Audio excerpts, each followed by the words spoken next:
அதி சீக்கிரத்தில் நீங்கிவிடும் உங்கள் லேசான உபத்திரம். அதி சீக்கிரத்தில் நீங்கிவிடும். ஆமென். உங்கள் லேசான உபத்திரவமோ சோர்ந்து போகாதே, சோர்ந்து போகாதே. Praise God. Amen. சோர்ந்து போகாதே, நீ சோர்ந்து போகாதே. அதி சீக்கிரத்தில் நீங்கிவிடும் உங்கள் லேசான உபத்திரம். Amen.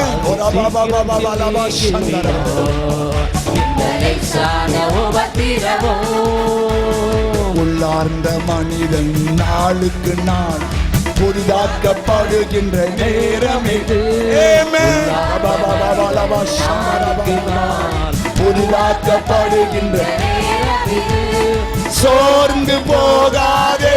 வாய் திறந்து சொல்லு, சோர்ந்து போக மாட்டே. நிச்சயமாக முடிவு உண்டு.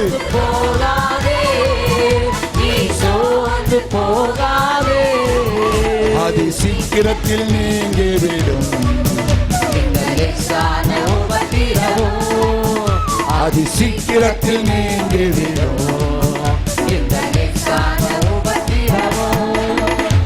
அதி சீக்கிரத்தில் நீங்கிவிடும்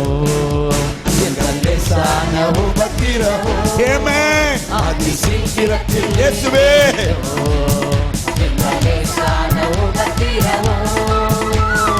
ஈடு இணையில்லா மகிமை இதனால் நமக்கு வந்திடுமே. ஈடு இணையில்லா மகிமை, தேவ மகிமை. சொல்லு, சோர்ந்து போக மாட்டான். சோர்ந்து போகாதே, நீ சோர்ந்து போகாதே.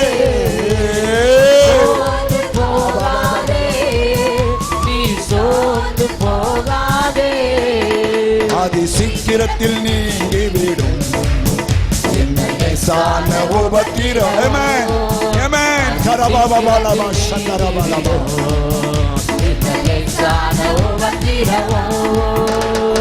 காண்கின்ற உலகம் தேடவில்லை, காணாத பரலோகம் நாடுகிறோம். காணாத பரலோகம். சொல்லுங்க வாய் தருந்து. சோர்ந்து போக மாட்டோம். இயேசுவே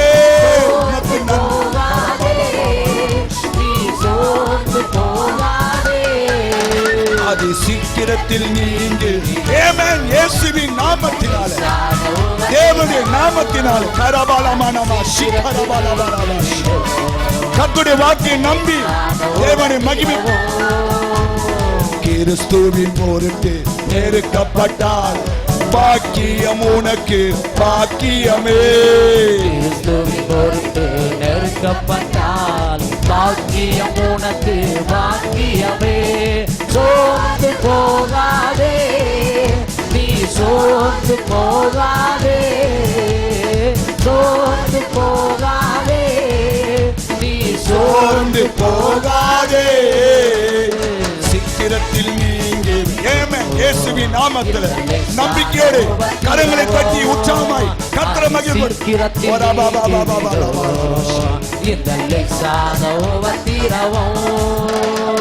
மன்னவன் இயேசு வருகையிலே மகிழ்ந்து நாமும் களி கூறுவோம். மன்னவன் இயேசு வருகையிலே மகிழ்ந்து நாமும் களி கூறுவோம். சோர்ந்து போகாதே ஆண்டவரே, ஆண்டவரே. சோர்ந்து போகாதே, நீங்கிவிடும் எங்கள் லேசான உபத்திரம்.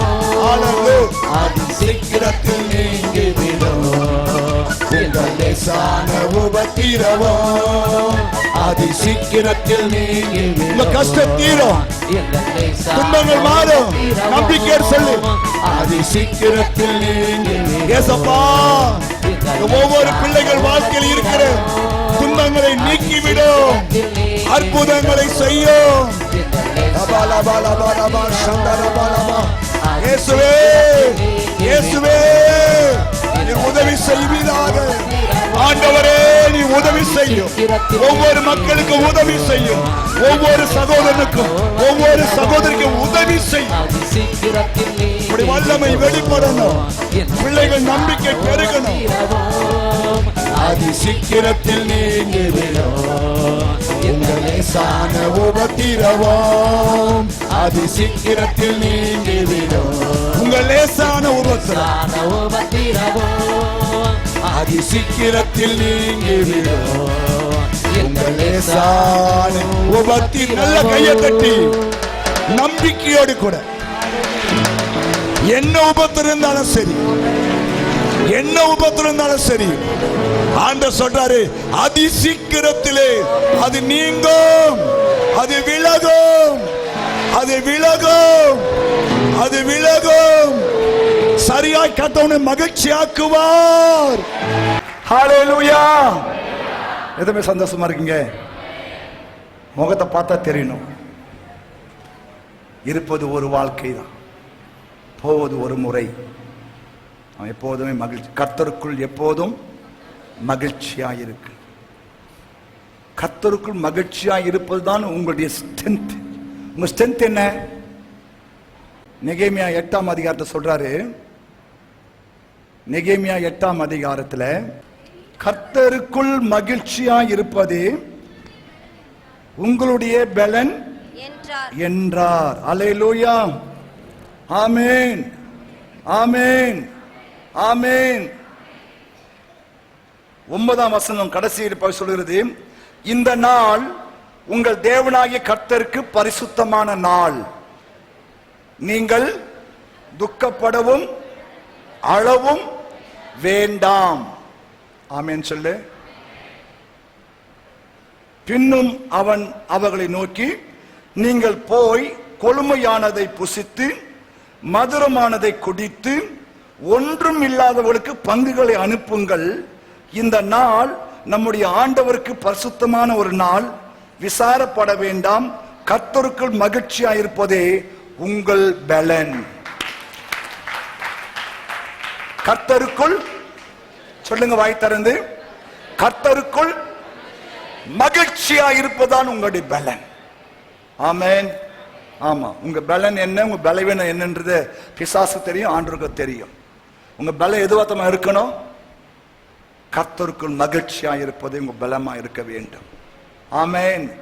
மேல சொல்லிட்டாரு, நீ விசாரப்பட வேண்டாம், அழ வேண்டாம். எனக்கு தெரியும், தெரியும். அதனால என்னுடைய பரிசுத்த ஓய்வு நாள் வந்து என்ன பண்ணாத, மூக்க சிந்தாத, மூக்க சிந்தாத, அழாத, கண்ணை தொடைக்காத. ஆமென். ஏன்? எனக்கு எல்லாம் தெரியும். தெரியுமா? ஆண்டு எல்லாம் தெரியுமா? ஆண்டு எல்லாம் தெரியுமா? தெரியுமா? தெரியுமா? ஸ்தோத்திரம். அந்த நம்பிக்கை உனக்கு இருக்கணும். ஓகே, கர்த்தர் உங்களை ஆசீர்வதிப்பாராக. நாம் தொடர்ந்து இந்த வாரத்தில் தேவனுடைய வார்த்தையை தியானிக்க போகிறோம். சங்கீதம் 90, எல்லாருமே சங்கீதம் 90 எடுத்து வைத்துக் கொள்ளுங்கள். நாம் இன்னைக்கு அதுல இருந்து தியானம் பண்ண போகிறோம். அந்த சங்கீதத்தை நம்ம ஒரு முறை கூட வாசித்து விட போகிறோம், முழுவதுமாய் வாசிக்க போகிறோம். நான் வாசிக்கிறேன், நீங்க கூட சேர்ந்து வாசிக்க முடியும், அன்பை கேட்டுக் கொள்ளுகிறேன். எடுத்தாச்சா? பழைய ஏற்பாட்டில் இருக்கிற சங்கீதம் 90 எடுத்து வைத்துக் கொள்ளுங்கள். ஸ்டார்ட் பண்ணலாமா? எஸ். தேவனுடைய மனிதனாகிய மோசேயின் ஜெபம். ஆண்டவரே, தேவரீர் தலைமுறை தலைமுறையாக எங்களுக்கு அடைக்கலமானவர்.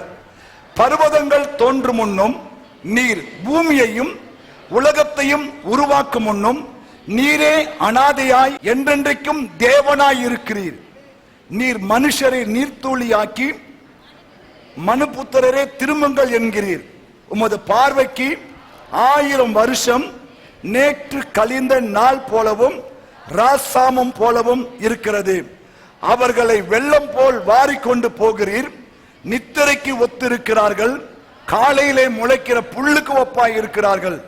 அது காலையிலே முளைத்து பூத்து மாலையிலே அறுபுண்டு உலர்ந்து போகும். நாங்கள் உமது கோபத்தினால் அழிந்து உமது உக்கரத்தினால் கலங்கி போகிறோம். எங்கள் அக்கிரமங்களை உமக்கு முன்பாகவும் எங்கள் அந்தரங்க பாவங்களை உமது முகத்தின் வெளிச்சத்திலும் நிறுத்தினீர். எங்கள் நாட்கள் எல்லாம் உமது கோபத்தால் போய்விட்டது.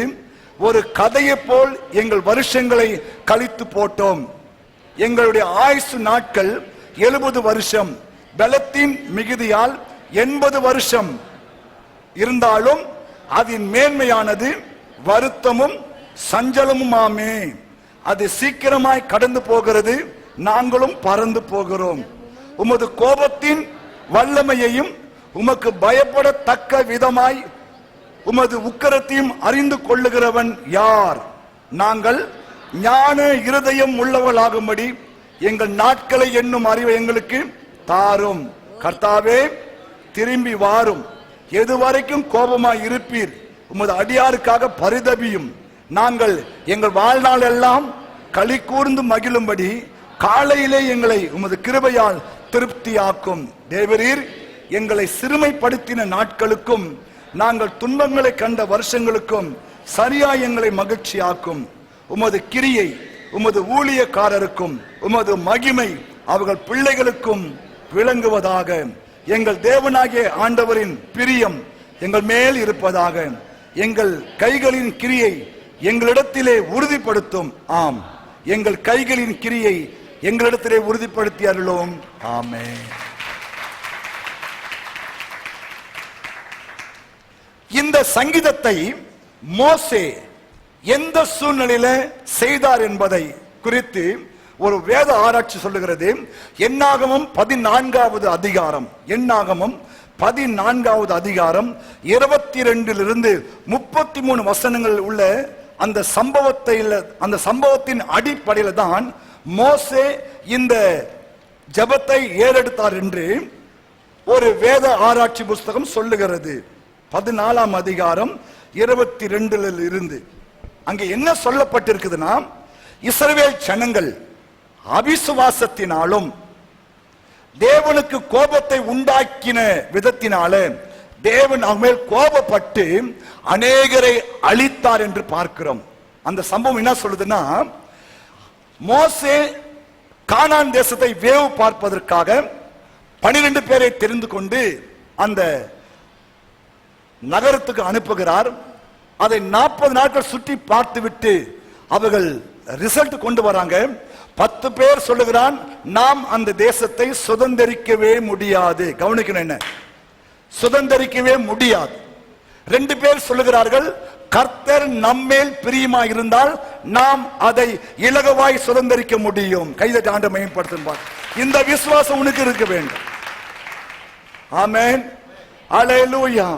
ஆமா, 10 பேர் சொல்லுகிறார்கள், நாம் இந்த தேசத்தை சுதந்தரிக்க முடியாது. ஏனென்றால் அங்கே ராட்சச மக்களை நாம் பார்க்கிறோம், அங்கே ஏனாக்கின் புத்திரரை நாம் பார்த்திருக்கிறோம். ஆகையால் அவர்கள் நம்மை விட பலசாலிகளாய் இருக்கிறார்கள். ஆகையால் நாம் அதை சுதந்தரிக்க முடியாது. இந்த 2 பேர் சொல்றாங்க, கர்த்தர் நம்மேல் பிரியமாயிருந்தால். ஆமென். கர்த்தர் நம்மள எப்ப பிரியமா இருப்பாரு? விசுவாசம் இல்லாமல் தேவனுக்கு பிரியமா இருப்பது விசுவாசிக்கிறவன் தேவன் ஒருவர் உண்டு என்றும் அவரை தேடுகிற மக்களுக்கு என்ன பண்றாரு? அந்த விசுவாசம் உனக்கு இருக்கணும். இது இருந்துச்சுன்னா உங்களுக்காக நாங்க இப்படி ஜெபம் பண்ண வேண்டிய அவசியம் இல்லை. இல்லைன்னா தான் இந்த ஜெபத்தை மறுபடியும் ஏறெடுக்க வேண்டும். ஆண்டவரே, ஆமென். இருக்கா உங்களுக்கு விசுவாசம்? இருக்கா விசுவாசம்? இருக்கா? என்ன விசுவாசம் இருக்கு உங்களுக்கு? எனக்கு ஒருவர் இருக்கிறார், என்னை விசாரிக்க துடிக்கிறார், என்னையும் உன்னையும் இயேசு நேசிக்கிறார், அவர் உள்ளங்கைகளில் வரைந்திருக்கிறார், அவர் உள்ளங்கைகளில் வரைந்திரு. அந்த விசுவாசம் இருக்கா? இருக்காமா? இருக்காப்பா? தேவன் ஒருவர் இருக்கிறார். ஆமென், ஹல்லேலூயா. தேவன் ஒருவர் இருக்கிறார். இது எல்லாருமே நம்புறாங்க. ஆனா அடுத்த ஸ்டெப் தான் நமக்கு வரணும். அவர் தம்மை தேடுகிற மக்களுக்கு, எல்லாருக்கும் இல்ல, தம்மை தேடுகிற மக்களுக்கு பலன் அளிக்கிறார். அது இந்த வாரம் அழிப்பாரோ, அடுத்த வாரம் அழிப்பாரோ, அடுத்த மாசம் அழிப்பாரோ, அடுத்த வருஷம் அழிப்பாரோ தெரியாது. நீ விசுவாசமாய் தேடி வந்து கொண்டே இருக்க வேண்டும். அதான் உன் விசுவாசம். ஆமென். சில பேர் நான் 3 மாசம் வந்தேன் பாஸ்டர், ஒண்ணுமே நடக்கல, நின்னுட்டேன் பாஸ்டர். அதெல்லாம் ஒண்ணு நடக்கல. தேடு. ஆமென். சாகர வரைக்கும் தேடு. இல்லையா? களைப்பில் கை வச்சிட்டல, களைப்பையில கை வைத்து விட்டு என்ன பண்ணக்கூடாது? பின்னிட்டு பார்க்க கூடாது. அவ்வளவுதான். இயேசு தெய்வம் சொல்லி களைப்பு கை வச்சாச்சு. ஆமா, லாபமோ நஷ்டமோ இல்லையா, உயர்வோ தாழ்வோ, ரைட், கோ ஹெட், போய் நேரு, அவ்வளவுதான். இதுதான் இயேசு எதிர்பார்க்கிறார். ஆமென் சொல்லுங்க. இதை இந்த இஸ்ரவேல் ஜனங்கள் அப்படி இல்லாதபடினால முறையிட்டு அழுவுறாங்க, மோசே மேல கோபப்படுறாங்க, மோசே மேல கல்லடிக்க தீர்மானிக்கிறாங்க. அப்ப மோசே தெய்வம் நோக்கி ஜெபிக்கிறார். அப்ப ஆண்டவர் சொல்றாரு, என்னை விசுவாசிக்காத எல்லாரையும் நான் என்ன பண்றேன்? அழிச்சிடறேன்பா. இந்த 2 பேர் மாத்திரம் என்ன பண்ணுவாங்க? கானானுக்குள்ள போவாங்க. ஆமென், ஹல்லேலூயா. அந்த சூழ்நிலை தான் இவர் ஜெபிக்கிறார். ஆண்டவரே, உம்முடைய கோபத்தினாலே நாங்க எல்லாம் என்ன பண்ணிட்டோம்? அழிந்து போய்கொண்டே இருக்கிறோம்ப்பா. திரும்பி வாரும் ஆண்டவரே, எங்க மேல திரும்பி வாரும் ஆண்டவரே. ஆமென். தேவனுடைய கோபத்தை ஆற்றக்கூடியது உங்க ஜெபம், என் ஜெபம், ஊழியக்காரனுடைய ஜெபம்.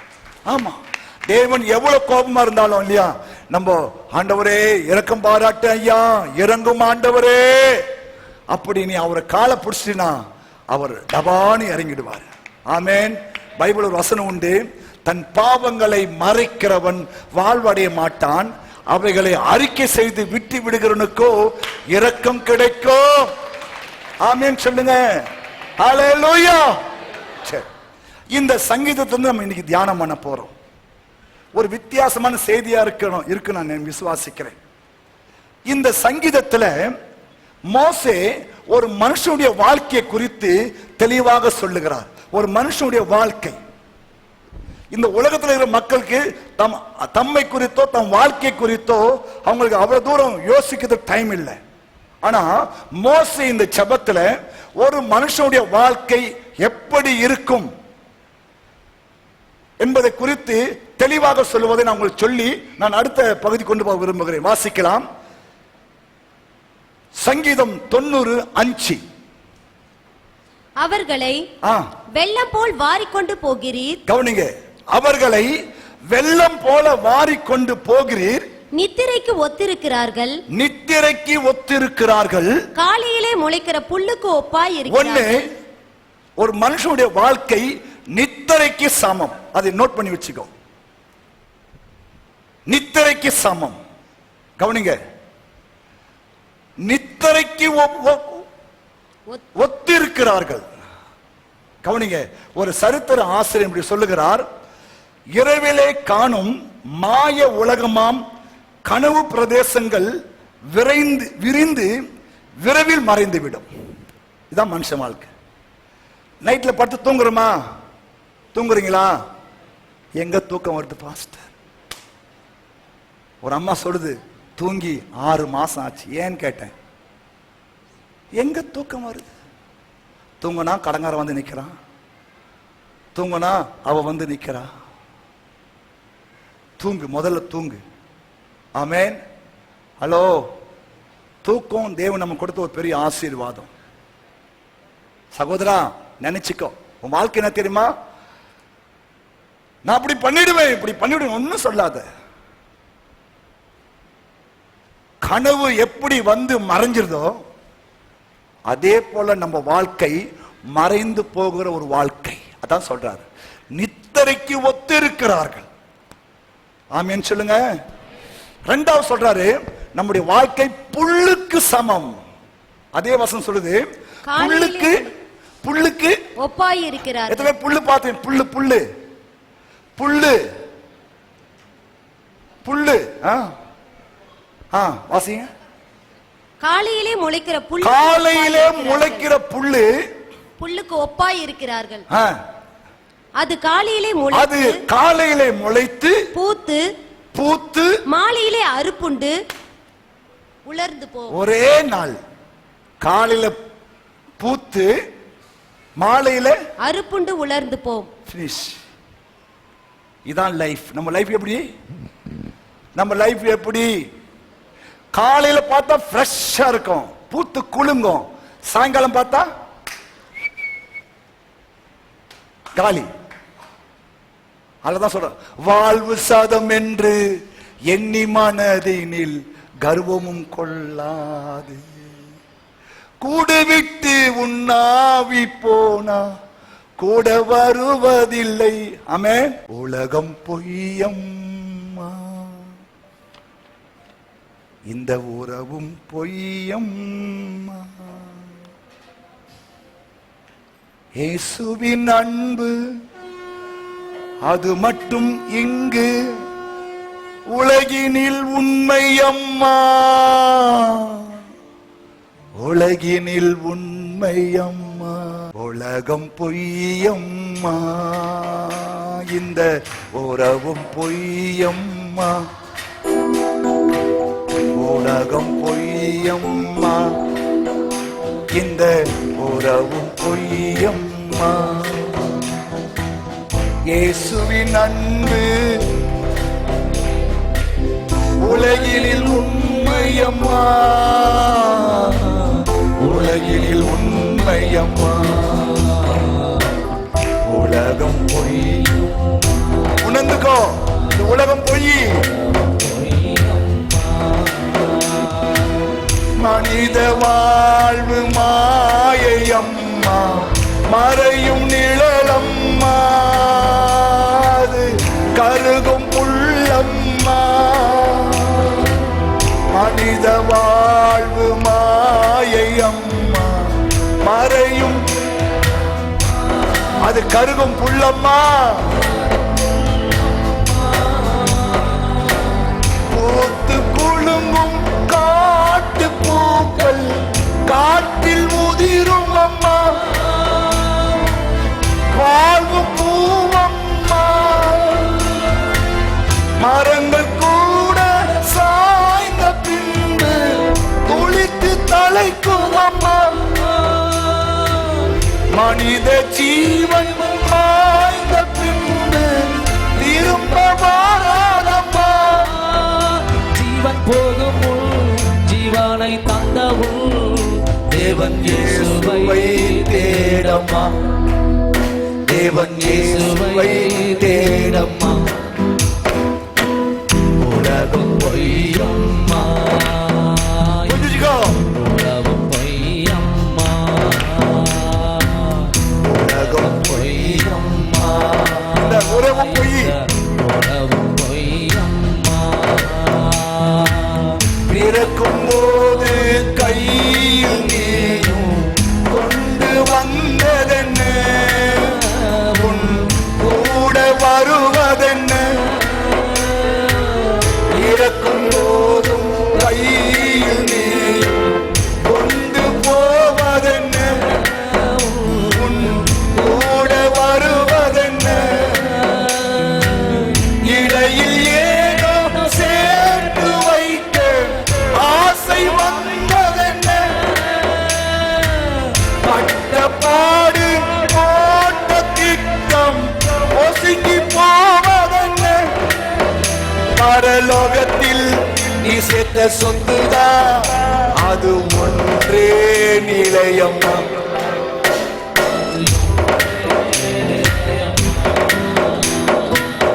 உலகம் பொய்யம்மா, இந்த உலகம் பொய்யம்மா, உலகம் பொய்யம்மா, இந்த உலகம் பொய்யம்மா. இயேசுவின் அன்பு அது மட்டும் இன்று உலகினில் உண்மையம்மா, இந்த உலகினில் உண்மையம்மா. உலகம் பொய்யம்மா, இந்த பொய்யம்மா.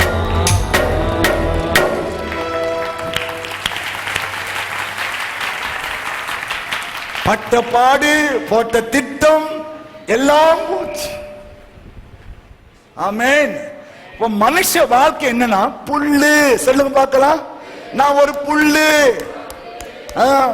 காலைல பார்த்தா அப்படியே கிளு கிளு கிளுன்னு இருக்கும், பச்சை பச்சையா தெரியும், அப்படியே பூத்து குலுங்கும். சாயங்காலம் பார்த்தா அறுத்துருவாங்க. சகோதரா, ஆண்டவர் சொல்றாரு, உன் வாழ்க்கை புல்லு, உன் வாழ்க்கை புல்லு, மறந்துடாத. ஆமென் சொல்லுங்க. மூன்றாவது சொல்றாரு நம்ம வாழ்க்கை குறித்து, சங்கீதம் 9. எங்கள் நாட்கள் எல்லாம் உமது கோபத்தால் போய்விட்டது. ஒரு கதையை போல். நம்ம லைஃப் ஒரு கதை. கதை நிஜம் இல்ல, கதை. ஆமா இல்லையா? ஒரு சொன்னாரு, உலகம் ஒரு நாடக மேடை, நாம் எல்லாரும் அதிலே நடிகர்கள், ஆக்ட் பண்ணி கொண்டிருக்கிறோம். சொல்றாரு, எங்கள் வாழ்நாள் எல்லாம் ஒரு கதையை போல, இல்லையா? கதாபாத்திரங்கள், நடிகர் நடிகைகள் எல்லாம் இருக்கும். ஆனா பினிஷ்ட். ஏமா கவனி, நம்ம வாழ்க்கை ஒரு கனவு மாறி, ஒரு புல்லு மாறி, ஒரு கதை மாறி. கதையை பட்சம் என்ன பண்றோம்? தூக்கி போட்டு. மாத்திரமில்ல, நம்ம குறித்து வேதம் சொல்லுது அடுத்து, கதை மாத்திரமல்ல, பல திருப்பு முனைகளையும் கதாபாத்திரங்கள் கொண்டு பனிக்கால வாய்க்காற்றாக மாயமாய் மறைகிற தன்மை உடையது கதை.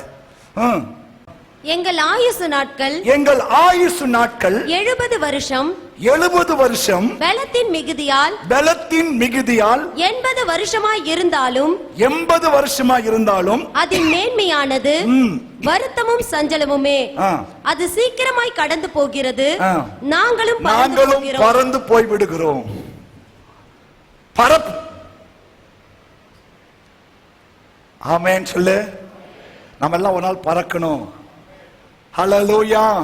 கவனி, நம்ம வாழ்க்கை என்ன? ஃபர்ஸ்ட் என்ன? கனவு மாறி. ரெண்டாவது நம்ம வாழ்க்கை எப்படி இருக்கும்? புல்லுக்கு சமம். மூணாவது நம்ம வாழ்க்கை எப்படி இருக்கும்? ஒரு கதை. நாலாவது நம்ம வாழ்க்கை எப்படி இருக்கு தெரியுமா? பரப்பு. ஹல்லேலூயா. ஆமென்.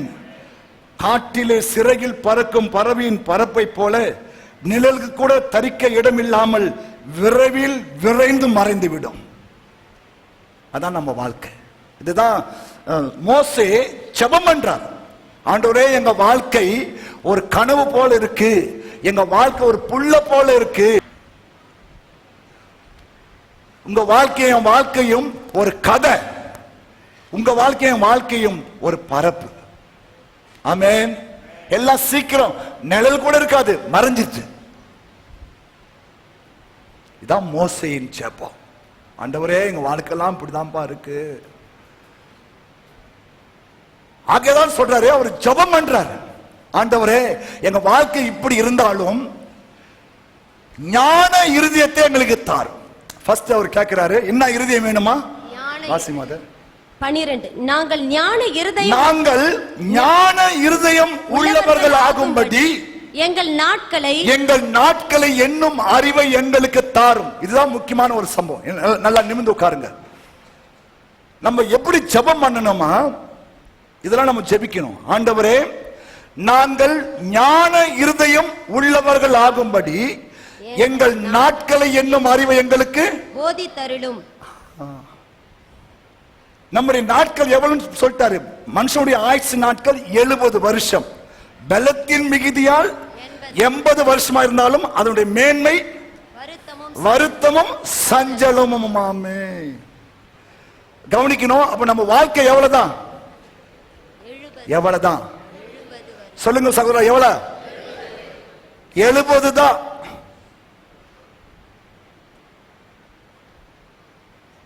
அப்புறம் பரப்பு தான், கதை தான். ஆமென். புல்லுதான், சப்பனம் தான். புரிஞ்சுச்சா இல்லையா? புரிஞ்சுச்சா இல்லையா? அப்போ உன் ஜெபம் எப்படி இருக்கணுமா? நாங்கள் ஞான இருதயம் உள்ளவர்களாகும்படி. கீழே சர்ச்சில் ஒரு வார்த்தை எழுதி போட்டிருக்கிறோம். கர்த்தருக்காய் செய்வது மாத்திரம். அது என்ன தெரியுமா? ஜீவியம் ஒன்றே, அது விரைவில் விரைவில் கடந்து போகக்கூடியது. கர்த்தருக்காய் செய்வது மாத்திரமே நினைப்பூட்டப்படக்கூடியது. அல்லேலூயா.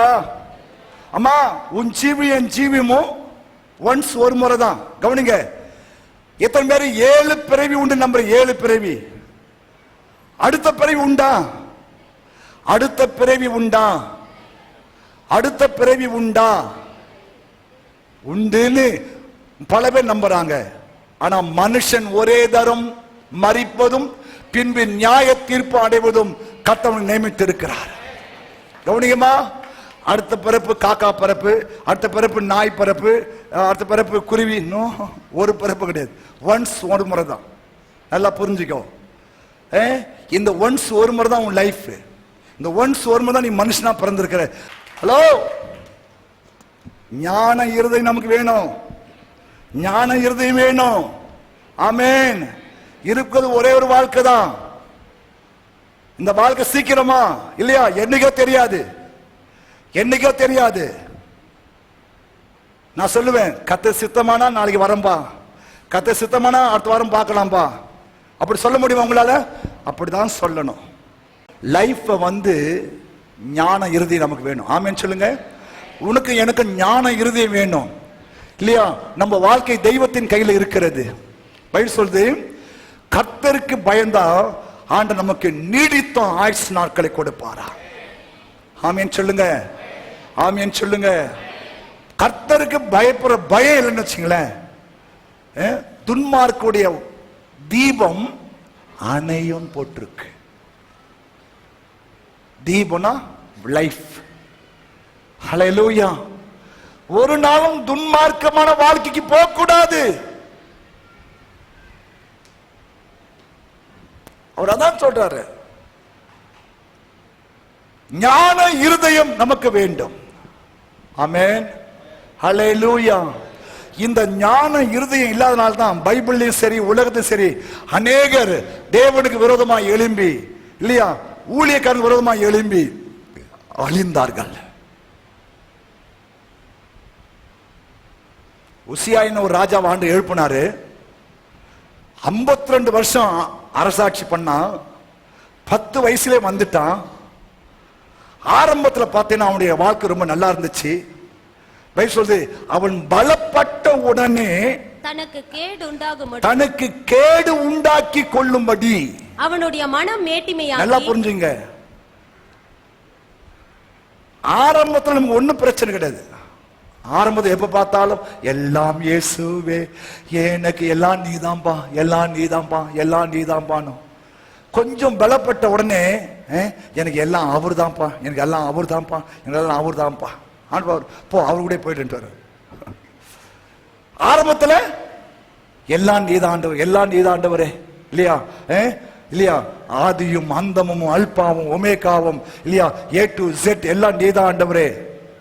கொஞ்ச நாள் கொஞ்சம் பலப்பட்ட உடனே உன் ஜபத்தை கேட்டு ஆண்டு கொஞ்சம் உன்னை கண் திறந்து பார்த்த உடனே எனக்கு எல்லாம் அவர் தான் ஆண்டவரே, அவர் தான், அவர் தான் ஆண்டவரே, எல்லாம் அவர் தான், அவர் தான் ஆண்டவரே பாப்பாரு. சரி, நீ அங்கே போயிட்டு சொல்லி அமிச்சு.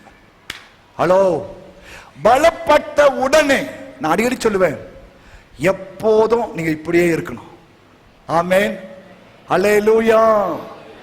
உங்க கையில ஆண்டவர் நாளைக்கே ஒரு 10 கோடி கையில கொடுத்தா கூட ஸ்தோத்திரம். அது வரும், அது போவோம். இவர் தான் நிரந்தரமா போயிட்டு. 2ஆம் வசனம் வாசிங்க. 2ஆம் வசனம் 92 வாசிங்க பார்க்கலாம். நீரே அனாதியாய் என்றென்றைக்கும் இருக்கிறவர். என்றென்றைக்கும் தேவனாய். நல்ல சத்தமா வாசி. நீரே அனாதியாய். நீரே அனாதியாய். அனாதியாய், அனாதியாய் என்னன்னா என்டர்னல், என்டர்னல், என்டர்னல். நீர் எங்களுக்கு தேவனாய் இருக்கிறீர். ஆமென் சொல்லுங்க. ஆமென் சொல்லுங்க. அவர்தான் என்றென்றைக்கும் தேவன். ஆமென். ஆமென். ஹல்லேலூயா. அந்த எண்ணம் இருக்கணும். இன்னைக்கு உங்க கையில 10 கோடி வரும், 10 லட்சம் வரும், நல்ல வேலை வரும், நல்ல குடும்பம் வரும், அதெல்லாம் ஒரு கதை இல்லையா? நாமெல்லாம் நடிகர்கள். உன் மனைவி ஒரு நடிகை, உன் பிள்ளைங்க ஒரு நடிகர், பேர பிள்ளைங்களாம் நடிகர்கள். நடிச்சுட்டு கிளம்பிடுவாங்க, அவ்வளவுதான். ஆனா நிரந்தரமானவர் அவர் தான், உண்மையான அவர் தான். இது ஒரு கதை. ஞான இருதயத்தை தாரும். ஏன்னா எங்கள் நாட்களை எண்ணும் அறிவை, அதான் உனக்கு ரொம்ப அவசியம். உன் நாட்களை எண்ணும் அறிவு உனக்கு ரொம்ப ரொம்ப அவசியம். உங்க நாட்களை எண்ணும் அறிவு ரொம்ப ரொம்ப அவசியம். ஒவ்வொரு நாளும் உங்க நாட்களை நீங்கள் எண்ண வேண்டும். அல்லேலூயா. எண்ணும் அறிவை எங்களுக்கு தாரும். ஏன்னா நாளை என்பது அவருடைய கையில் இருக்கிறது இல்லையா? அதான் சொன்ன, நாளை குறித்து என்ன பண்ணாத, நாளைய தினம் குறித்து கலங்காத. ஏன்? நாளை தினம் அவருடையது. ஆமென். கொடுத்தாதான் போறோம் இல்லையா? அந்த நைட்டு சொப்பனத்தோடு சொப்பனமா கிளம்பிட்டோம்னா என்ன பண்றது இல்லையா? அதான் லைஃப். அதான் ஒவ்வொரு படுக்கும் போதும், ஆண்டவரே என் ஆவியும் கையில் ஒப்பு கொடுக்கிறேன், நீ ஏற்றுக்கொள்ளும். இந்த இரவு முடி வருகை இருந்தால் மத்திய ஆகாய சந்தைக்கு கிருபத்தாரும், உங்க சித்தமானால் இன்னொரு நாளைக்கான உதவி செய்யும், ஆசீர்வதியும். ஆமேன். இப்படிதான் ஜோம் பண்ணிட்டு படுக்கணுமா? அப்படி படுக்கிறீங்களா? உன் ஆவியை கர்த்தருக்கு ஒப்பு கொடுக்குறியா? ஒப்பு கொடுத்துரு. தினந்தோறும் ஆண்டவரே என் ஆவியை உன் கையில் ஒப்பு கொடுக்கிறேன் ஆண்டவரே. ஆமேன். இந்த இரவு முடி வருகை இருந்தால் நான் எங்க மத்திய ஆகாயத்தை சந்திக்கணும். என் குற்றம் குறை பாவம் அக்கிரமத்தெல்லாம் ஒரு பாவ அறிக்கை பண்ணிட்டு தான் படுக்கணும். நைட்ல பண்றியா? பாவ அறிக்கை பண்ணிட்டு மறுபடியும் பாவம் செய்யக்கூடாது. பாவ அறிக்கை பண்ணிட்டு படுத்தணும். ஆமென். கவனிங்க, பைபிள் சொல்லுது, சத்தியத்தை அறிந்த பின்பு நாம் பாவம் செய்தால், மனப்பூர்வமாய் பாவம் செய்தால் உனக்கு மன்னிப்பு இல்லை, ஜட்ஜ்மெண்ட் தான். எனக்கு அந்த வசனம் ரொம்ப என்ன பெரட்டிடும். சத்தியத்தை அறிஞ்ச பிறகு நம்ம என்ன பண்ணக்கூடாது? மனப்பூர்வமாய் பாவம். எப்படி? மனப்பூர்வமான ஒரு பாவம். எபிரேயர் 10ஆம் அதிகாரத்துல நினைக்கிறேன் 26. சத்தியத்தை அறியும் அறிவை, சத்தியத்தை அறிந்த பிறகு நாம் மனப்பூர்வமா பாவம் செய்யக்கூடாது. ஏற்கனவே எவ்வளவு பாவம் பண்ணிட்டேன், இயேசு உன்னை மன்னிச்சு உன்னை தம் பிள்ளையா மாத்திட்டாரு. சத்தியத்தை அறிஞ்ச பிறகு, சர்ச்சைக்கு வந்த பிறகு இல்லையா, நீங்க தேவ பிள்ளையாய் மாறின பிறகு, ஞானசானம் எடுத்த பிறகு நீங்க தொடர்ச்சியா பாவம் செஞ்சீங்கன்னா அதுக்கு மன்னிப்பு இல்லை, அதுக்கு என்னதான்? நியாய தீர்ப்பு தான். நியாய தீர்ப்பு ரொம்ப கஷ்டமானது. அதனால தயவு செய்து நியாய தீர்ப்புக்கு நேரம் நீங்க போயிடாதீங்க. நியாய தீர்ப்பு நம்மள வரக்கூடாது. ஆமென் சொல்லுங்க. நம்ம தேவனுடைய நியாய தீர்ப்பு வரக்கூடாது. சொல்றாரு, உம்முடைய கோபத்தினாலே எங்கள் லைஃபே போயிடுச்சு ஆண்டவரே. பாருங்க, ஜபத்தை பாருங்க. ஆண்டவரே உம்முடைய கோபத்தினாலே எங்கள் நாட்கள் எல்லாம் போய்விட்டது, போயிடுச்சு.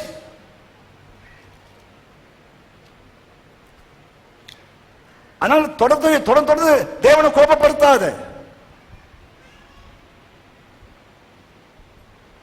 ஏன்னா கொஞ்ச நாள் நம்ம நல்லா இருக்கணும் இல்லையா? நாங்கள் சிறுமைப்பட்ட நாட்களுக்கும் மகிழ்ச்சியாக அது நல்லா இருக்கணும். அதனால தொடர்ச்சியாக தேவனை கோபப்படுத்திடாதீங்க. அதனால நம்ம ஜெபம் பண்ண வேண்டியது என்ன? ஃபர்ஸ்ட், ஆண்டவரே ஞான இருதயத்தை எனக்கு தாரும் சுவாமி, ஞான இருதயத்தை எனக்கு தாரும் ஆண்டவரே. எங்கள் நாட்களை எண்ணும் அறிவு எங்களுக்கு தாரும் ஆண்டவரே. ஆமேன் சொல்லுங்க, ஆமேன் சொல்லுங்க, ஆமேன் சொல்லுங்க. இது ஜெபம்னு சொல்றாரு. இது ஜெபம், ஃபுல்லாவே ஜெபம். எங்கள் நாட்களை எண்ணும் அறிவை எங்களுக்கு தாரும். ஆமேன். அதனால மணவாளன் எப்போ வருவார் தெரியாது. மணவாட்டி எப்போது என்ன பண்ணும்? அந்த நாட்களை எண்ணும் அறிவை. கவனிங்க, போன வாரம் ஒரு செய்தி வந்தது. அமெரிக்க தேசத்தில் இருக்கிற சில இந்த விஞ்ஞானிகள் இப்போ சிப் ஒன்று கண்டுபிடிச்ச சிப் இந்த அந்தி கிறிஸ்து காலத்தில் 666 முத்திரை போட்டுருக்காங்க இல்லையா, அந்த அதுக்கு ஒத்தான ஒரு சிப்பை கண்டுபிடிச்சு இப்போது நாய்களுக்கு ஆபரேஷன் பண்ணி தள்ள வச்சிருக்காங்களாம். இந்த நாய் எங்க தோஞ்ச போனாலும் அந்த நாய் எங்க இருக்குதுன்னு கண்டுபிடிச்சலாமா நம்முடைய இதுல லேப்டாப்ல. ஆமென். கவனிங்க, ஏன் இதை சொல்றேன் தெரியுமா? அந்த சிப்ல www 666 தான் ஓபன் ஆகுமா. இப்போ இந்த சிப் இப்போ அமெரிக்காவில் ரெடி பண்ணிட்டான், நாய்க்கு அதை கொடுத்து அவங்க செக் பண்றாங்க. இதுக்கு முன்னாடி தான் இயேசு வரணும் உலகத்துக்கு, சபை எடுத்துக்கொள்ளப்பட வேண்டும். இந்த ஞானம் இறுதி உனக்கு அவசியம். இயேசு எப்போ வருவார்மா? இயேசு எப்போ வருவாரு? தாமதிக்கிறார் என்று சிலர் எண்ணுகிறபடி அவர் தம்முடைய வாக்குத்தத்தங்கள் குறித்து தாமதமாக இராமல் எல்லோரும் மனம் திரும்ப வேண்டும் என்று இன்னும் பொறுமையோடு காத்திருக்கிறார். கவனி, இயேசு எப்ப வருவாரு? இயேசு எப்ப வருவார்? யாமறியும் பராபரமே. இன்று மதியம் வரலாம், நாளைக்கு காலையில வந்துடலாம், மேக்சிமம் நடு ராத்திரில வரலாம். மேக்சிமம் போட்டு அவர் நடு ராத்திரில தான் மேக்சிமம் வருவான்னு போட்டிருக்கு, ஒரு 80%. அதனால படுக்கிறதுக்கு முன்னாடி ஒழுங்கா படு, சண்டை போடாம படு, ஜபத்தோட படு, பாவாரிக்கு பண்ணிட்டு படு. ஆமென். ஏன் என்றால் நடு ராத்திரியிலே மணவாளன் வந்து விட்டார். கன்னிகைகள் ஆயத்தமா இல்லாதபடினாலே அவர்கள் கைவிடப்பட்டார்கள். ரெடியா இருந்த 5 பேர் மாத்திரம் பரலோகம் பறந்துட்டாங்க. இந்த ஞான இறுதி உனக்கு அவசியம். ஆமென், ஆமென், ஆமென். ஒவ்வொரு நாள் படுக்கிறதுக்கு முன்னாடியும் ஞான இருதயத்தை பயன்படுத்தி, ஆண்டவரே கிருபை தாரப்பா, வாலிபனே, வாலிப தங்கச்சி, எல்லாம் யாருன்னா சரி, உனக்கு ஞான இருதயம் அவசியம். ஏன்? மணவாளன் வருவார், மணவாளன் வருவார், மணவாளன் வருவார். இயேசு வரப்போகிறார். இதோ சீக்கிரமாய் வருகிறேன் சொன்னவர் 2000 ஆண்டு காலமாக தாமதித்துக் கொண்டிருக்கிறார். ஆமீன். அவருடைய வருகைக்கான அடையாளங்கள்லாம் நடந்து கொண்டே இருக்கிறது. வெகு சீக்கிரத்திலே இயேசு இந்த உலகத்துக்கு வரப்போகிறார். இந்த ஞான இருதயம் உனக்கு அவசியம். ஆகியதான் சொல்றாரு, போதும் என்ற மனதுடனே கூடிய தேவ பக்தியை நீ பெற்றுக்கோ. அல்லேலூயா, அல்லேலூயா. போதும் ஆண்டவரே, போதும். இதுல வாழ்ந்து இதுல சுகமா இருந்து நான் உங்களை சந்திச்சா போதும் ஆண்டவரே. ஆமென், அல்லேலூயா. உண்மையா இருங்க, தாழ்மையா இருங்க, தேவனுடைய வார்த்தைக்கு பயந்து நடுங்கி வாழ்ந்து கொண்டிருங்க. அப்போது எப்ப இயேசு வந்தாலும் ஆமென், இயேசுவே வாரும் என்று தைரியமாய் அவரை சந்திக்க அது நமக்கு ஏதுவாய் இருக்கும். வாசிக்கலாம். பிரசங்கி எழுதின புஸ்தகம் 4வது அதிகாரம் 1 முதல் 3 வசனங்கள். இதற்கு பின்பு நான் சூரியனுக்கு கீழே செய்யப்படும் கொடுமைகளை எல்லாம் சிந்தித்து கவனிங்க. பிரசங்கி சொல்றாரு, அவருக்கு ஞான இருதயத்தை ஆண்டவர் கொடுத்துட்டார். சொல்றாரு, இதோ ஒடுக்கப்பட்டவர்களின் கண்ணீரை கண்டேன், அவர்களை தேற்றுவார் இல்லை, ஒடுக்குகிறவர்கள் பட்சத்தில் பலம் இருந்தது, அப்படி இருந்தும் தேற்றுவார் இல்லை. ஆதலால் இன்னும் உயிரோடு இருந்து பிழைக்கிறவர்களை பார்க்கிலும், கவனிங்க சகோதரா, நிமிர்ந்து பாருங்க, உயிரோடு கூட இருந்து பிழைக்கிறவர்களை பார்க்கிலும் முன்னமே காலம் சென்று மரித்தவர்களையே பாக்கியவான்கள் என்றேன். ஏன் கை தட்ட மாட்டீங்க? என்ன சொல்ற தெரியுமா ஞானி? எப்பா, உன்னை விட செத்து போயிட்டாங்களே எங்க அம்மா, பாக்கியவாதி. செத்து போயிட்டாங்களே உங்க அம்மா, பாக்கியவாதி. செத்து போயிட்டாரு உன் கணவர், பாக்கியவான். செத்து போட்டாரு உன் புள்ள, பாக்கியம். ஏன் ஏன் ஏன் போட்டுக்குது? வாசிமா அடுத்த வசனத்தை. இவ்விரு திறத்தாருடைய நிலைமையை பார்க்கிலும், இவங்க 2 பேரை பார்க்கிலும் இன்னும் பிறவாதவனுடைய நிலைமையை வாசி. பிறக்காம குழந்தையே பாக்கியம். அவன் சூரியனுக்கு கீழே செய்யப்படும் துர்ச்செய்கைகளை காணவில்லையே. பிரசங்கி 4:8.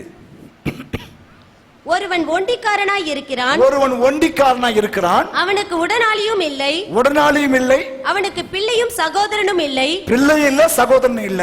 அப்படி இருந்தும் அவன் படும் பிரயாசத்துக்கு முடிவில்லை, முடிவில்லை. அவன் கண் ஐஸ்வர்யத்தால் திருப்தியாகிறதும் இல்லை. நான் ஒரு நன்மையையும் அனுபவியாமல் யாருக்காக பிரயாசப்படுகிறேன் என்று அவன் சிந்திக்கிறதும் இல்லை. அதான் புத்தி, அதான் ஞானம் உள்ள புத்தி. ஒண்டிக்காரனா இருக்கிறான், உடனாலையும் இல்ல, சகோதரனும் இல்ல, பிள்ளையும் இல்ல, எதுக்கு உனக்கு சொத்து அப்படின்னு கேட்கலாம். எதுக்குப்பா இன்னும் சேர்க்கிறேன்? மாடி மேல மாடி கட்டும் மை டியர் மிஸ்டர், மறுமையிலே வீடு உண்டா சொல்லுங்க மிஸ்டர். மாடி மேல மாடி கட்டும் மை டியர் மிஸ்டர், மறுமையிலே உனக்கு வீடு உண்டா சொல்லுங்க மிஸ்டர் அப்படின்னு டாக்டர் ஜஸ்டின் பிரபு ஒரு பாட்டு பாடி இருக்கிறார். என்ன சொல்றேன் தெரியுமா? என்ன சொல்றேன் தெரியுமா? ஒண்டிக்காரனா இருக்கிறான். இதுக்குதான் ஞானம் இறுதி அவசியம். ஆனா நம்ம இதெல்லாம் படிச்சுட்டோம்னா நமக்கு ஞான இருதயம் வந்துடும். இதை படிக்கிறனால தான் ஐஸ்வர்யம் என்ன பண்ணிட்டான் தெரியுமா? நரகத்துக்கு போயிட்டான். இதை படிச்சனால்தான் லாசரு பரலோகம் போயிட்டான். ஐஸ்வர்யமுள்ள ஒரு மனுஷன் இருந்தான். அவன் ரத்தாம்பரமும், பாருங்க, அவனுக்கு ரத்தாம்பரம், வெளியேற பெற்ற வஸ்திரம் தரித்து அனுதினமும் சம்பரமாய் வாழ்ந்தான். ஏன்னா இவருக்கு தன் நாட்களை இன்னும் அறிவு இல்லை, ஞான இருதயம் இல்லை. ஞானம் எப்ப வரும்? ஞானம் எப்போ வரும்? கர்த்தருக்கு பயப்படுதலே ஞானம். ஆமென். நீ கர்த்தருக்கு பயந்தினா உனக்கு ஞானத்தை ஆண்டு கொடுப்பார். அல்லேலூயா, அல்லேலூயா. ஒண்டிக்காரனா இருக்கிறான், அவனுக்கு உடனாளியும் இல்லை, அவனுக்கு பிள்ளையும் சகோதரனும் இல்லை, இல்லை. அப்படி இருந்தும் அவன் படும் பிரயாசத்துக்கு முடிவில்லை. அவன் கண் ஐஸ்வர்யத்தால் திருப்தியாகிறதும் இல்லை. நான் ஒரு நன்மையும் அனுபவியாமல் யாருக்காக பிரயாசப்படுகிறேன் என்று அவன் சிந்திக்கிறதும் இல்லை. இதுவும் மாயை, தீராத தொல்லை. நம்ம யோசிக்கணும். அதான் தீமோத்தேயுல சொல்றாரு அப்போஸ்தலன் பவுல், போதும் என்ற மனதுடன் கூடிய தேவ பக்தியே மிகுந்த ஆதாயம். போதும் என்ற ஒரு மனசு யாருக்கு வருதோ அவன் பாக்கியவான். ஆமென் சொல்லுங்க, ஆமென் சொல்லுங்க, ஆமென் சொல்லுங்க. அல்லேலூயா. மிச்சம் இருந்தா நாளை ஏழைக்கு கொடு, நாளை ஏழைக்கு கொடு.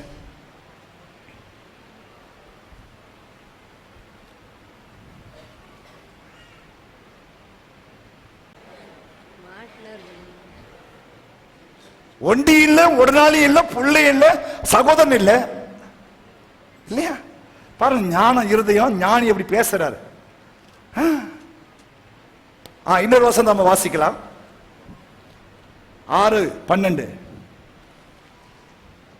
நிழலை போன்ற மாயையான தன் ஜீவ காலத்தை போக்கும் மனுஷனுக்கு இந்த ஜீவனில் நன்மை இன்னதென்று அறிந்தவன் யார்? தனக்கு பின்பு சூரியனுக்கு கீழே சம்பவிக்கும் காரியம் இன்னதென்று மனுஷனுக்கு அறிவிப்பவன் யார்? 6:12. 6:12. எஸ், வாசி மணி முறை வாசி. நிழலை போன்ற மாயையான, கவனிங்க, நிழல் போன்ற மாயை ஆன தன் ஜீவ காலத்தை போக்கும் மனுஷனுக்கு. அப்ப நம்முடைய லைஃப் என்ன? நிழல். சொல்லுங்க, நிழல். உன் வாழ்க்கை என்ன? நிழல். ஆமென். நிழல் நிஜமா? நீ நிஜமா?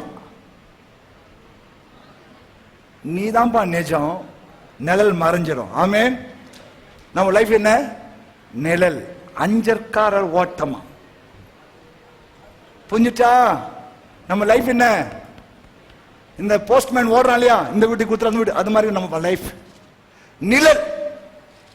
புல்லு, கனவு. யோபு 9:25 சொல்றார், வாசிமா. 25. ஆ, என் நாட்கள் என் நாட்கள் அஞ்சற்காரர் ஓட்டத்திலும் ஆ, தீவிரமாய் இருக்கிறது. ஆ, அவைகள் நன்மையை காணாமல் ஆ. பறந்து போம். ஆ, அவைகள் வேகமாய் ஓடுகிற ஆ. கப்பல்களைப் போலவும் ஆ. இரையின் மேல் பாய்கிற ஆ. கழுகை போலவும் கடந்து போகிறது. 26 வாசித்தியா? ரைட். அப்போ நம்ம லைஃப் என்ன? அஞ்சற்கார ஓட்டம், கப்பல். கப்பலா? வாசி ஏதிக்கிற முதவா. ஆ, என் நாட்கள் அஞ்சற்காரர் ஓட்டத்திலும் ஆ. தீவிரமாய் இருக்கிறது. ஆ. அவைகள் நன்மையை காணாமல் நன்மையை காணாமல் பறந்து போம். பறந்துரும். அவைகள் வேகமாய் ஓடுகிற வேகமாய் ஓடுகிற கப்பல்களைப் போலவும் கப்பல்களைப் போலவும் இரையின் மேல் பாய்கிற இறையின் மேல் பாய்கிற கழுகை போலவும் கடந்து போகிறது. கவனிங்க, கொஞ்சம் எல்லாம் நிமிர்ந்து பாருங்க. 8:13. துன்மார்க்கனோ நன்றாய் இருப்பதில்லை. துன்மார்க்கன் நல்லா இருக்க மாட்டானா? ஆ, அவன் தேவனுக்கு முன்பாக பயப்படாதிருக்கிறபடியால் நிழலை போல் இருக்கிற அவனுடைய வாழ்நாள் நீடித்திருப்பதும் இல்லை. ஸ்தோத்திரம். நீங்க போய் வீட்டுல பிரசங்கி புக்க நல்லா படிங்க. என்ன,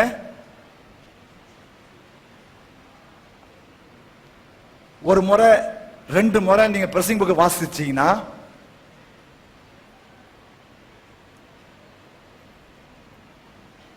உன்ன மாதிரி ஒரு சாந்தமான ஆளை பார்க்கவே முடியும் உலகத்துல. பிரசங்கி 8:13. துன்மார்க்கனோ நன்றாய் இருப்பதில்லை. அவன் தேவனுக்கு முன்பாக பயப்படாதபடியினாலே நிழலை போல் இருக்கிற அவனுடைய வாழ்நாள் நீடித்திருப்பதும் இல்லை. ஒரு நாளும் தேவனுடைய பிள்ளைகள் துன்மார்க்க ஆவிக்கு இடம் கொடுக்க கூடாது. எஸ். 9:12. தன் காலத்தை மனுஷன் அறியான். கவனி, உன் காலத்தை மனுஷன் அறியான். மச்சங்கள் கொடிய வழியில் அகப்படுவது போலவும். எது? மச்சங்கள் கொடிய வழியில் அகப்படுவது போல. கவனிமா, இந்த கவனி. குருவிகள் கண்ணியில் பிடிபடுவது போலவும் மனுபுத்திரர் பொல்லாத காலத்திலே சடுதியில் தங்களுக்கு நேரிடும் ஆபத்தில் அகப்படுவார்கள். இப்ப விவரிக்க டைம் இல்ல. நம்மளா ஏந்து நிற்போம், பைபிளோட சேர்த்து நிற்போம். ஒரு அதிகாரத்தை வாசித்து நம்ம முடிக்க போறோம். பிரசங்கி 12:1 வரைக்கும். நீ உன் வாலிப பிராயத்திலே. எல்லாம் கவனிங்க. எல்லா பைபிள் எடுத்துட்டீங்களா? அவர் வாலிபருக்கு மென்ஷன் பண்ணி எழுதியிருக்காரு. அது எல்லாருக்கும் சொந்தம். பார்க்கலாம். நீ உன் வாலிப பிராயத்திலே உன் சிருஷ்டிகரை நினை. தீங்கு நாட்கள் வராததற்கு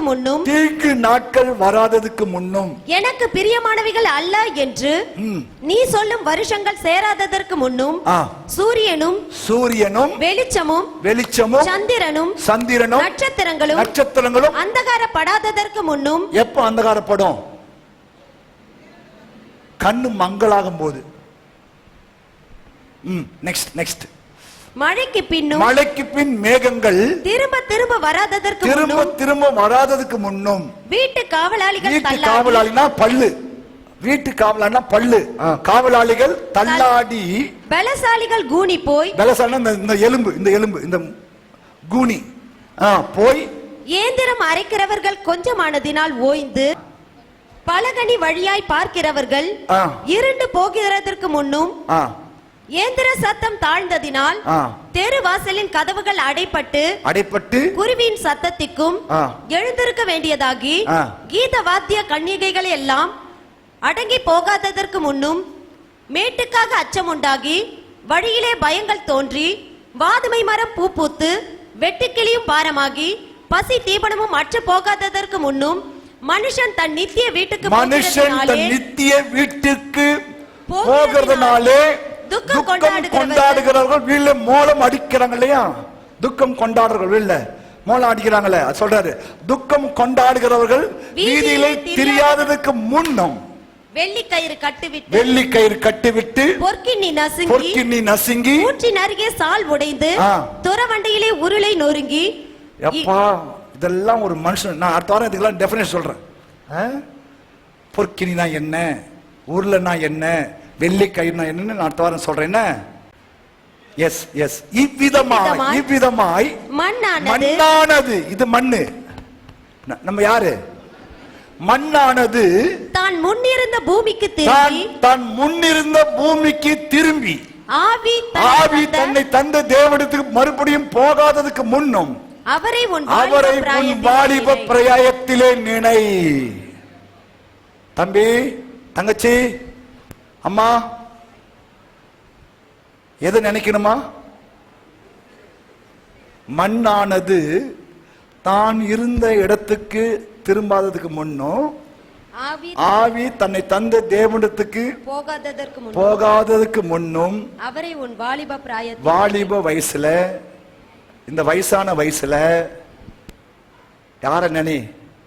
வருவாய் தருணம் இதுவே அழைக்கிறாரே வல்ல ஆண்டவர் இயேசு வண்டை. வருவாய் தருணம் இதுவே அழைக்கிறாரே வல்ல ஆண்டவர். வருவாய். நல்லா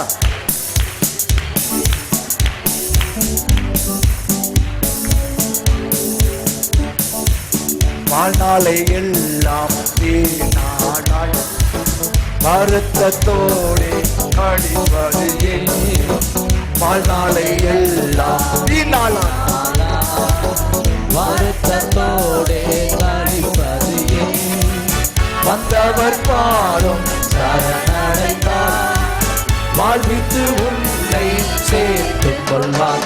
வருவாய் தருணம் இதுவே அழைக்கிறாரே வல்ல ஆண்டவர் இயேசு வண்டை. கட்டின வீடும் நிலம் பொருளும் கண்டிடம் ஊற்றார் உறவினரும். ஆமென். கட்டின வீடும் நிலம் பொருள் கண்டிடம் ஊற்றார் உறவினர்கள். ஊற்றார் உறவினர் கூடுவிட்டு உன் ஆவி போனா, கூடுவிட்டு உன் ஆவி போனால் கூட உன்னோடு வருவதில்லை. வருவாய் தருணம் இதுவே அழைக்கிறாரே வல்ல ஆண்டவர் இயேசு வண்டை. அழகு மாயை நிலைக்கிறாரே அதை நம்பாதே மயக்கிடுமே. அழகு மாயை நிலைக்கிறாரே அதை நம்பாதே மயக்கிடுமே. மரணம் போனால் சந்திக்குமே. மறவாதே உன் ஆண்டவரை. வருவாய் தருணம் இதுவே அழைக்கிறாரே வல்ல ஆண்டவர் இயேசு வண்டை. வருவாய் தருணம் இதுவே அழைக்கிறாரே. சத்திய வாக்கை நம்பி வா. இயேசு வண்டை. சத்திய வாக்கை நம்பியே வா. நித்திய ஜீவன் உனக்கு அளிப்பார். சத்திய வாக்கை நம்பியே வா. நித்திய ஜீவன் உனக்கு அளிப்பார். ஒன்றே ஜீவ புஸ்தகத்தில் உண்மையாய் எழுதிடுவார். வருவாய் தருணம் இதுவே அழைக்கிறாரே வல்ல ஆண்டவர் இயேசு வண்டை.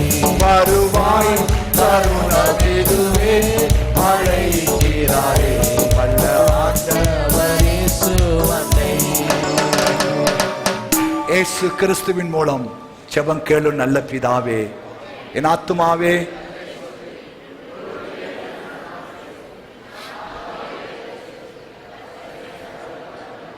நம்முடைய பிதாவாகிய தேவனுடைய அன்பும் கர்த்தராகிய இயேசு கிறிஸ்துவின் கிருபையும் பரிசுத்த ஆவியானுடைய அந்யோன்ய ஐக்கியமும் இப்போதும் எப்போதும் சதா காலமும் கர்த்தருடைய வருகை மட்டும் இருந்து நம்மை காத்துக் கொள்வாராக. ஹல்லேலூயா, ஹல்லேலூயா.